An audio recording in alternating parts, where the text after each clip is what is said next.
Welcome back to Elestrals Academy.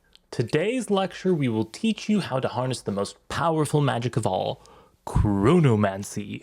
You'll unlock the secrets of chains and limbo and as such be able to use your cards to optimal advantage in clashes by controlling and understanding the flow of time itself. Let's jump into it with a quick 1,000-foot view of what chains and limbo are. Chains describe the queue of effects waiting to resolve and in what order they will do so. To demonstrate the most simple chain, suppose you cast an Asked Rabbit and activate its effect. Asked Rabbit's effect becomes Chain Link 1. Your opponent then chains Gorgon Gaze. This becomes Chain Link 2. Neither you or your opponent have new effects to activate. Once both players have indicated they have no further responses, the chain begins to resolve in reverse order.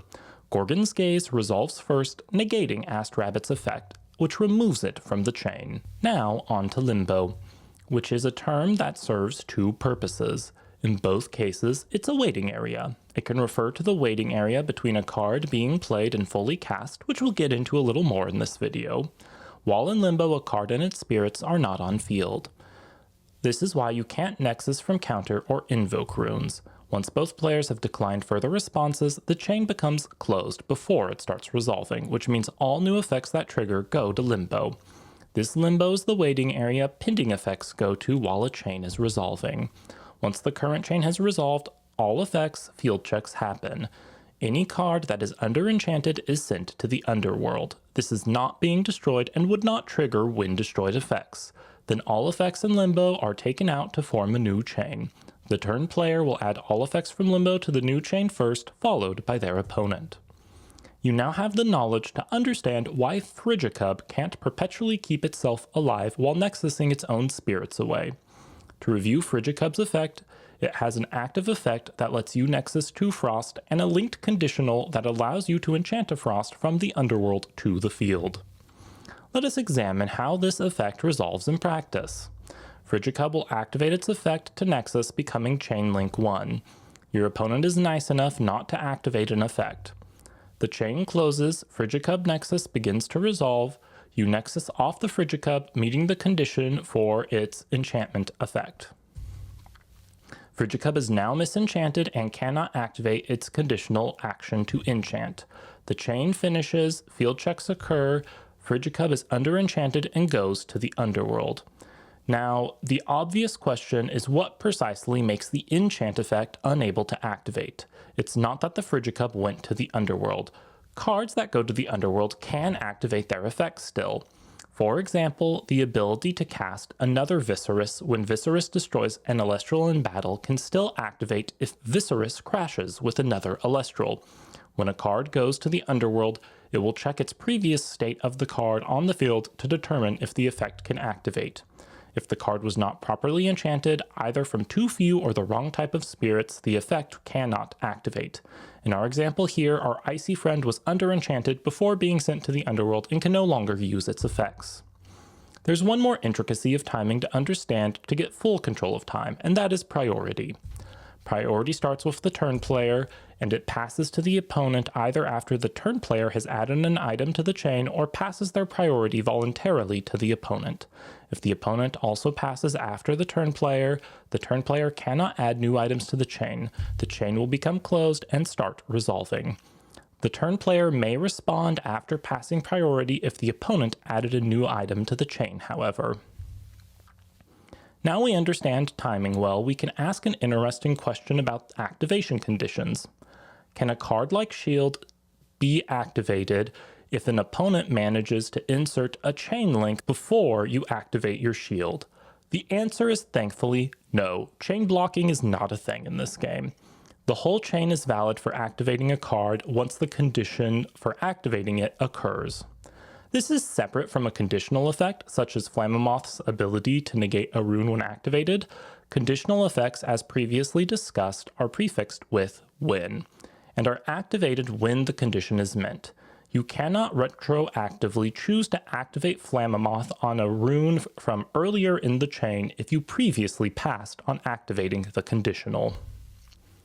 Now let us double-click back to the idea of Limbo and analyze the full life cycle of cards and effects. Cards and effects have similar but different life cycles. A card starts by being played. Some cards, such as Mistral of Boreas, look for when a card becomes played. Once played, the card becomes a chain link and enters Limbo.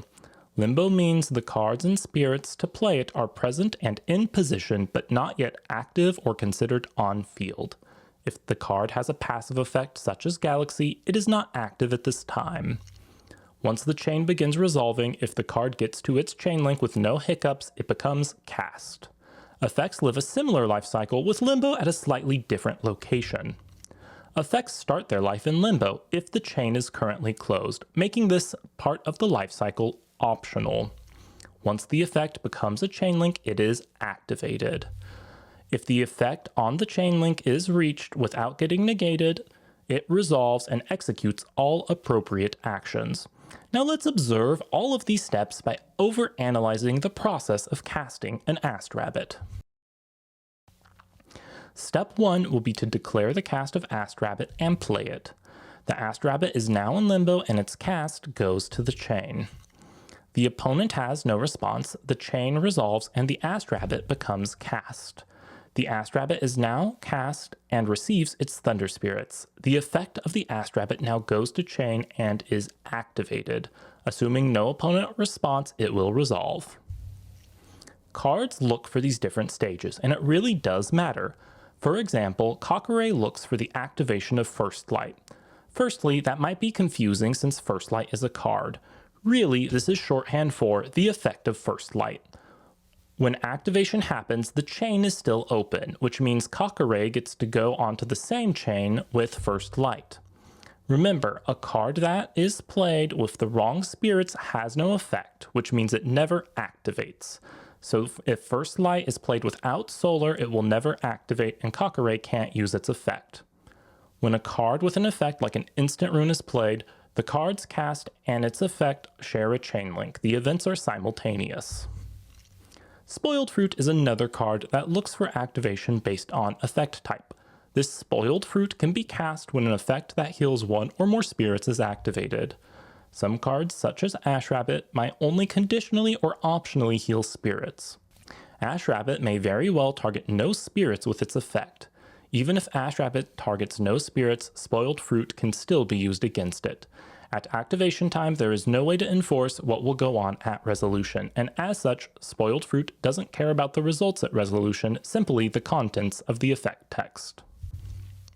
When the result is what matters, effects like Lockagons exist that occur when the spirit actually returns to the underworld. To revisit our bird friend, Cockaray's cousin Cockatoodle activates on its own cast. Thus, when Cockatoodle is cast, one chain occurs for the cast and a second occurs after for its effect to suppress, similar to how Asked Rabbit's receive effect occurs after its cast chain. Which brings us to some practical timing examples with suppression, a mechanic that relies heavily on the specifics of timing. Suppression prevents a card from activating, which means it can kill effects in Limbo before they enter the chain and officially activate, but cannot remove any effect already inside the chain. Only negation can do that. Let's insert a Werepup and a face-down lunar phase full moon to the opponent's field and look at two possible timing options here. Werepup has an effect that allows it to special ascend to Like Void when lunar phase full moon is cast. And when you choose to do so in response to Cockatoodle makes all the difference. Let's look at our first option here. Chainlink 1, we do Cockatoodle cast. This chain closes and begins to resolve. We now have a new chain for Cockatoodle's effect to suppress. In response, the opponent activates Full Moon, and the chain closes. Full Moon goes ahead and casts and activates its effect, and Werepup goes to Limbo. Cockatoodle's effect occurs and suppresses the Werepup, removing its effect from Limbo. There's no love for our pup this time. However, there is some hope for our puppy. Let's reset and try a different order of actions now. Chainlink 1, the cast of Cockatoodle. This time, Lunar phase full moon is activated in response. Full moon's effect resolves, becoming cast, and Werepup's effect goes to limbo. Cockatoodle's cast occurs, and its effect to suppress goes to limbo. A new chain is formed, with chain link 1 Cockatoodle targeting Werepup to suppress.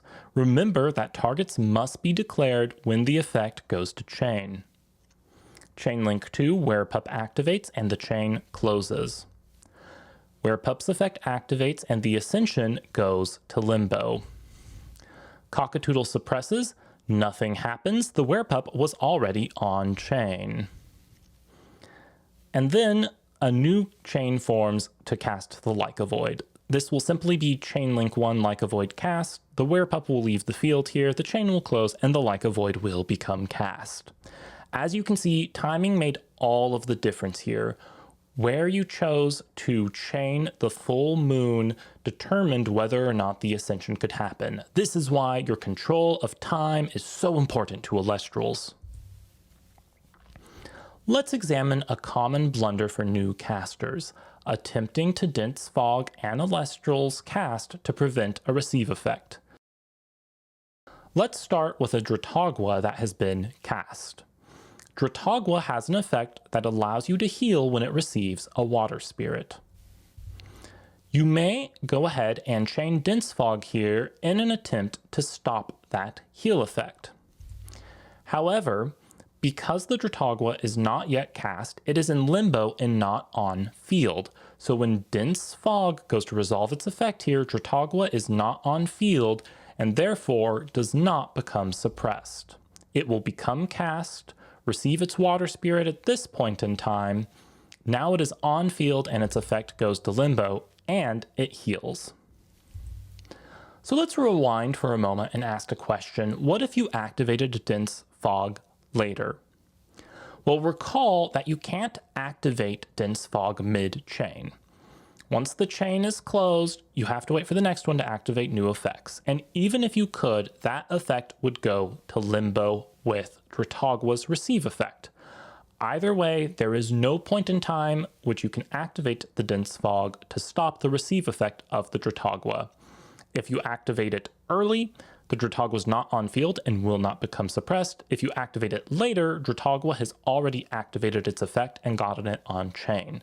So dense fog does not help you in either situation here. The only place dense fog would help you for a receive effect is if the Elestral is already on field and you have a card like Poseidon that allows a Nexus. You could chain the dense fog to the Poseidon Nexus effect to suppress the Dratagwa and then stop its receive effect when it's already on field. Let's look at one more case of suppression. In this case, a common question of double suppression. What happens when two Spectrus attack each other? Spectrus has an effect that suppresses the Elestral it's going into battle with and gives it an attack buff for suppressed Elestrals.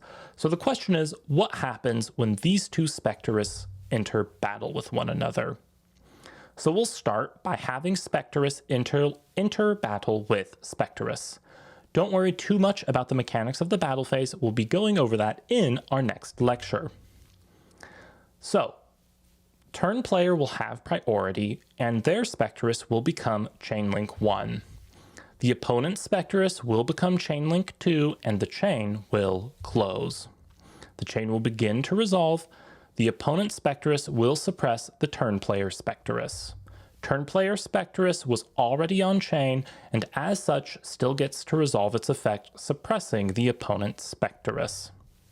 The battle continues, and the two Spectrus will crash into each other as 4 attack Elestrals because they have lost their attack boost due to the suppression. Now, as a final exercise, we can return to the more complicated scenario that was playing in the background at the start of this video and walk through it step by step. Turn player declares an attack into Oistillery with Joblin. The opponent activates Altar of Stars. The chain closes. Altar of Stars resolves. It's going to Nexus 1 water to Dratagwa from Sluggle and move the Oistillery to defense. Tratogua has a receive effect, as we talked about earlier, which will go to Limbo, and Joblin allows you to draw a card when an Elestral changes position. This will also go to Limbo. Field checks occur now. Sluggle will go to the Underworld, and a new chain will form from what's in Limbo. Turn player has priority, so we'll add their effects from Limbo to the chain first, followed by the opponent. From here, the chain would close and resolve, allowing the opponent to first heal from Tratogua, and then the turn player would draw one from Joblin. We've now come full circle to the demonstration from the start of the lecture. You've gotten all the information you need to precisely clash your opponent with your superior understanding of time. Now remember, no battle is won on brains alone. You have to actually do combat at some point. As such, our next lecture is going to be on the battle phase. I hope to see you there. If you found this video useful and are looking forward to future ones, don't forget to subscribe. Leave a comment below about what was helpful to you. I hope to see you in the next one. Happy casting and clashing, everyone.